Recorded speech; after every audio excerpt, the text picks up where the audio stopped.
सुविचार है मूर्त।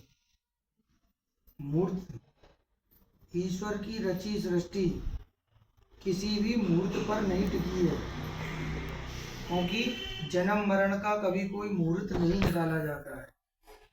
जीवन में दुख आते हैं तो कोई मुहूर्त दिखाकर नहीं आते हैं, और जब सुख आते हैं तो उनका भी कोई मुहूर्त नहीं होता है।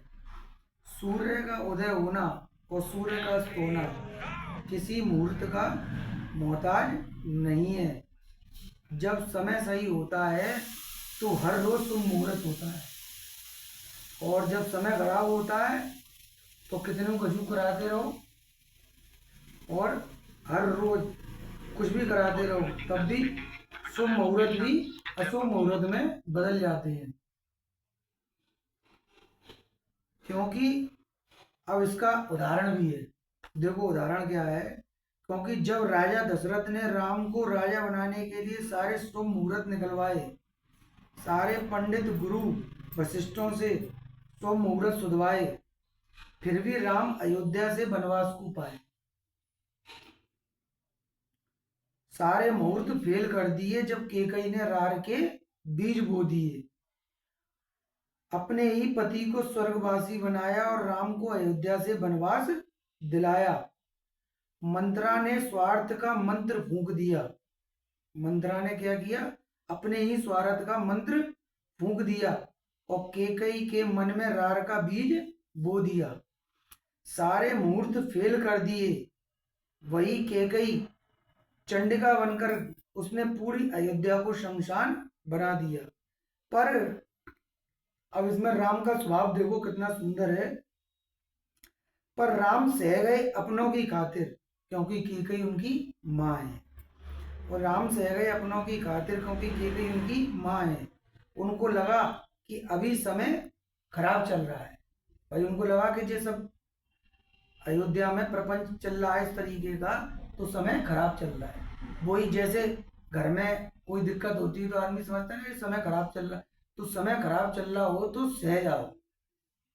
जैसे राम सह गए क्योंकि उनको लगा कि अभी समय खराब चल रहा है। उन्होंने कोई तर्क वितर्क अपनों से नहीं किया। अपनी माँ कैकेयी से कोई तर्क वितर्क तो नहीं किया। अरे तुमने तो मेरे तो पिताजी राजा कर बना रहे थे और तूने जी क्या कर दिया, जी फलाना ढिमका। ऐसा कोई भी उनसे तर्क वितर्क माता से नहीं किया, क्योंकि तर्क वितर्क से क्या होता है कि प्रेम में खटास आने का डर होता है। तो अगर राम तर्क वितर्क करते तो कैकेयी माँ से क्या होता, हमेशा के लिए तर्क वितर्क से खटास पैदा हो जाती प्रेम में। तो उन्होंने तर्क वितर्क नहीं किया, तो प्रेम में कोई खटास अपनों के रिश्तों में नहीं पड़ी। उसी प्रेम ने क्या किया कि 14 वर्ष के बाद और फिर से राजपाट दिलाया, क्योंकि वो सह गए ना उसी कैकेयी ने। हाँ, उसी कैकेयी माँ ने, क्योंकि हमेशा बुराई में ही अच्छाई छिपी होती है। जो बुरे की बुराई को सह जाता है, चाहे वो अपने ही माता पिता भी क्यों ना हो, यदि बुरे की बुराई को सह जाता है तो निश्चित है कि उसको संसार में राजपाट जरूर मिलेगा। तो 14 वर्ष के बाद फिर से राम ने राजपाट दिलाया, और इसलिए प्रेम ही शुभ मुहूर्त है। जीवन में प्रेम ही शुभ मुहूर्त है और प्रेम ही सत्य है।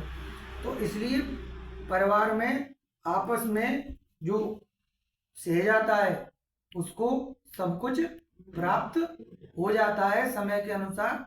बस उस समय में जो सहता है वही आगे चल के इस जीवन में तरक्की भी करता है, वही रहता है इस जीवन, वही सुख पाता है, वही सुख।